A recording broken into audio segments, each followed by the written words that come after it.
¿Qué tal amigos? ¿Cómo están? Estamos listos ahí ya para nuestra clase del día de hoy, que tratará sobre Alicia en el País de las Maravillas y la relación que tiene con la literatura experimental, las vanguardias y un poco con el absurdo, que de manera general podríamos decir que son conceptos que seguramente tienen como definiciones muy precisas, si nos vamos o si lo vemos desde la teoría literaria, pero que vistos desde un punto de vista del creador literario, o sea, del escritor, no necesitan o no es como un requisito indispensable que sepamos como una definición precisa de ellas. Yo creo que, insisto, como escritores, basta que tengamos alguna idea general, no vaga, pero sí una idea general acerca de estos conceptos. Y bueno, pues he decidido entonces enlazar estos conceptos con el libro de Alicia en el País de las Maravillas, porque hay un capítulo muy interesante, que es el capítulo que se titula Una merienda de locos, a donde se observa claramente que este tipo de literatura divergente que rompe paradigmas en lo conceptual, la estructura, en el tratamiento o en el tema mismo de algo, pues está muy presente, ¿no? O sea, ya de por sí como Alicia en el País de las Maravillas es un libro extraño, también un parteaguas por la cuestión de la literatura infantil, pero respecto a esto, el capítulo que les cuento es como bastante particular al respecto. Em, Se trata de un capítulo que inicia contando cómo el sombrero loco, la liebre de marzo, están en una mesa, están tomando el té y además, pues, pasados de lanza están, pues, recostados o con el codo apoyado sobre un lirón. En ese momento llega Alicia ahí a visitarlos, a ver qué es lo que están haciendo y empiezan a hablar sobre distintas cosas y entre esos temas, digo, como para mencionarlo de manera un poco general, se habla de un reloj, se habla también sobre el tiempo, y en ese sentido son dos fragmentos que me gustaría leerles, solo como apunte, no para analizarlo tanto como a detalle. Y este es el primero de ellos respecto al tiempo. Si conocieras al tiempo también como lo conozco yo, dijo el sombrerero, no hablarías de matarlo. El tiempo es todo un personaje. No sé lo que usted quiere decir, protestó Alicia. Claro que no lo sabes, dijo el sombrerero, arrugando la nariz en un gesto de desprecio. Estoy seguro de que ni siquiera has hablado nunca con el tiempo. Entonces ahí hay como un atisbo, un elemento interesante sobre esto que estamos hablando. Luego viene un segundo elemento, que es el del reloj, es este de acá. Lo tengo en el PDF porque no pude como, ya sabes, copiarlo y pegarlo en el Word, pero es este de acá. Alicia estaba mirando por encima del hombro de la liebre con bastante curiosidad. ¿Qué reloj más raro? Exclamó. Señala el día del mes y no señala la hora que es. ¿Y por qué habría de hacerlo? Rezongó el sombrero. ¿Señala tu reloj el año en que estamos? Claro que no, reconoció Alicia con prontitud.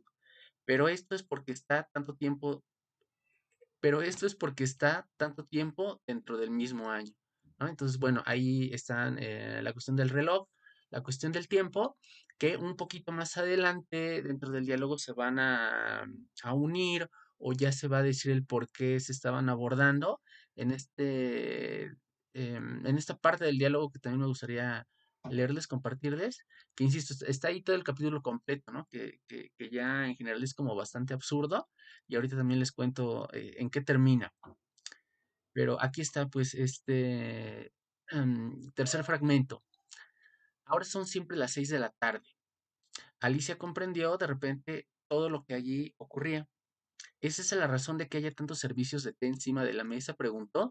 Sí, esta es la razón, dijo el sombrero con un suspiro. Siempre es la hora del té y no tenemos tiempo de lavar la vajilla entre té y té. Y lo que hacen es ir dando vuelta a la mesa, ¿verdad? Preguntó Alicia. Exactamente, admitió el sombrero, a medida que vamos ensuciando las tazas. Pero ¿qué pasa cuando llegan de nuevo al principio de la mesa? Se atrevió a preguntar Alicia. Y si cambiáramos de conversación, los interrumpió la liebre de marzo con un bostezo, ¿no? Entonces, me voy a regresar acá al Word para que podamos ver a Alicia. eh, como les decía al inicio, ¿no? Están el sombrero, está la Libre de Marzo, manchadísimos apoyados en el lirón, y empiezan a platicar de esto del tiempo, de los relojes, de manera además pues bastante extraña, absurda incluso, que por eso he anotado aquel concepto, como en algún punto llegan a hablar precisamente de esta disposición en la que, como ustedes ya pudieron ver y lo encontrarán en el libro cuando lo lean, pues hay una mesa a donde además están todos como juntos en un espacio, llega Alicia y les dice, pues es que como hay un montón de espacio, yo no sé por qué me dicen que no me puedo sentar.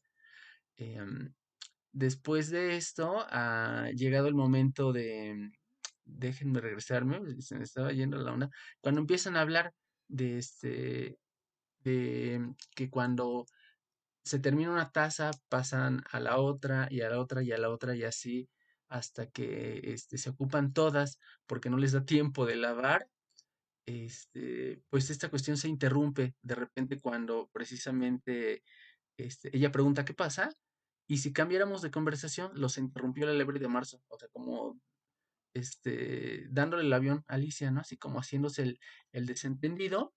E insisto, es una cuestión absurda y que si lo vemos a la luz de lo que estamos comentando al principio, respecto a la literatura experimental y a las propias vanguardias literarias que en sí misma forman un campo como bastante amplio, podríamos coincidir sin duda que en esta parte del capítulo y todo el capítulo en general, este, tienen esta concepción de ruptura conceptual, temática, lógica, aunque de manera paradójica tienen una lógica propia, tienen una coherencia interna, que eso, de hecho, sería lo que estarían compartiendo todos estos conceptos, todas estas corrientes literarias de la literatura experimental, de las vanguardias y de lo absurdo que, que bueno, que era más o menos el apunte que quería hacer el día de hoy, como, insisto, como escritor, ¿no? Desde la creación literaria, no tanto como teórico,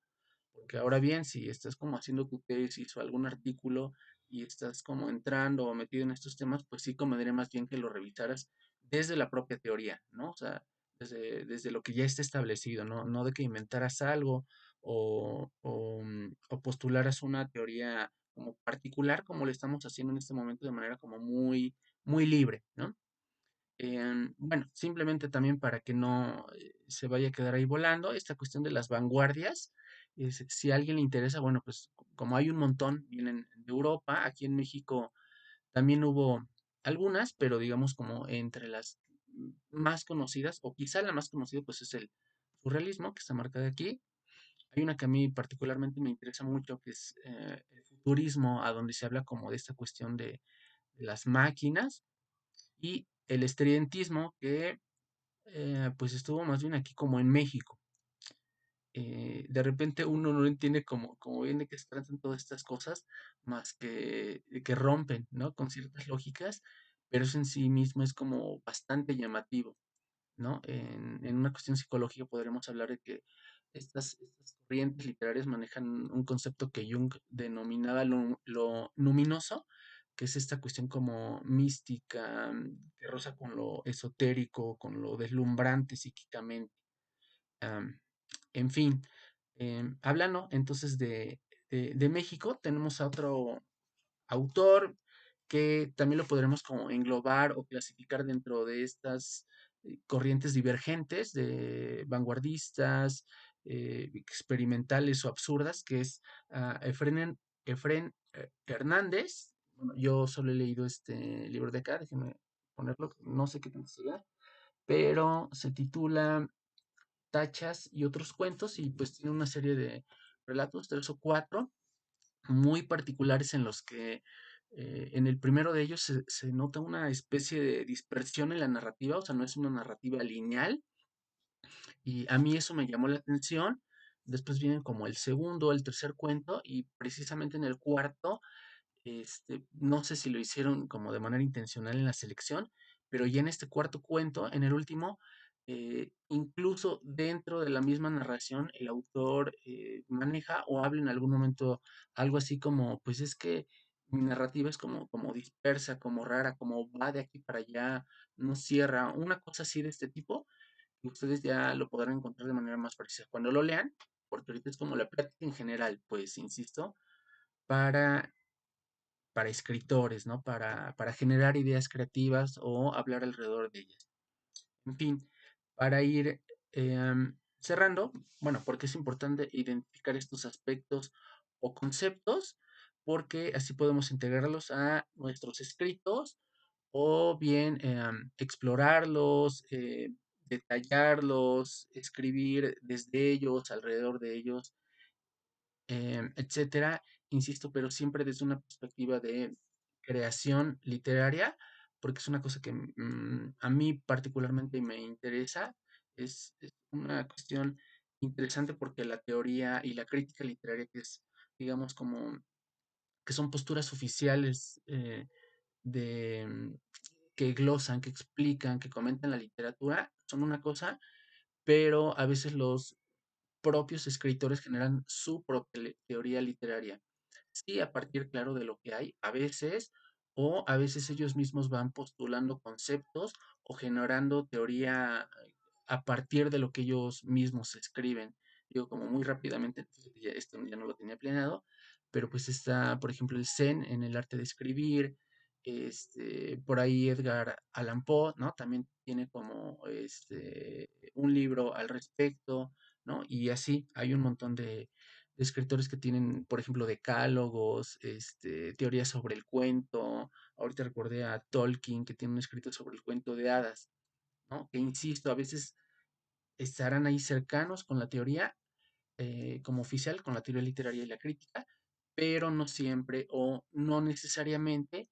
Y entonces de ahí la idea de hacer, de generar esta información, insisto, como escritores y desde el punto de vista de la creación literaria, porque pues ahí ya no vale tanto, ¿no? Que uno sepa como los conceptos, ¿no? Sino que más bien lo que uno quiere escribir lo puede escribir, porque sí, pues ahí no va a llegar como el crítico, ¿no? O sea, el crítico llega después, llega ya cuando el producto está terminado y entonces se empieza a explicar desde su propio constructo qué es lo que está sucediendo. Pero insisto, desde acá es importante que más que sepamos hacerlo, que lo hagamos, ¿no? Entonces, eso es como bastante interesante, pero estos conceptos, insisto, es para que más bien nosotros nos podamos ubicar como mentalmente y a partir de ahí podamos generar, construir, elaborar o reparar las ideas que estamos planteando de manera creativa y que parten de lo subjetivo y que tienen una propia coherencia interna, que al final es lo más importante en un producto artístico, literario, que se explique en sí mismo y bajo sus propios términos, sustentado por algo que podrá tener tal o cual nombre, que podrá llamarse literatura experimental, vanguardia, absurdo, pero que al final, reitero, es como que pueda explicarse por sí mismo y sustentado por algo sólido. Y que al final, bueno, pues se notará sí o sí, como en el caso, por ejemplo, de Alicia, que por cierto, independientemente de que eh, este libro, como Las Vanguardias o como el caso de Bren Hernández o de cualquier otro autor, que manejen esta línea de pensamiento, esta línea de trabajo de ruptura lógica, bueno, pues coinciden, ¿no? Y de alguna manera también lo convierten en un arquetipo, con distintos nombres, con distintas perspectivas, conceptos, etcétera. Pero bueno, finalmente ahí está esta propuesta divergente, extraña, diferente, que es más o menos lo que quería explicar y relacionar como este capítulo de Alicia en el País de las Maravillas tiene que ver, o este específicamente tiene que ver con esa propuesta de lo diferente, de lo raro, pero que en sí mismo tiene una coherencia que lo hace no solo seductora en un sentido literario, sino también consistente. Bueno, pues ojalá que les sirva esta información, que puedan relacionarla e incluso ustedes mismos ir generando su propia teoría literaria como escritores a partir de lo que van leyendo y sobre todo de lo que van escribiendo. Bueno, pues nada, nos estamos viendo la siguiente.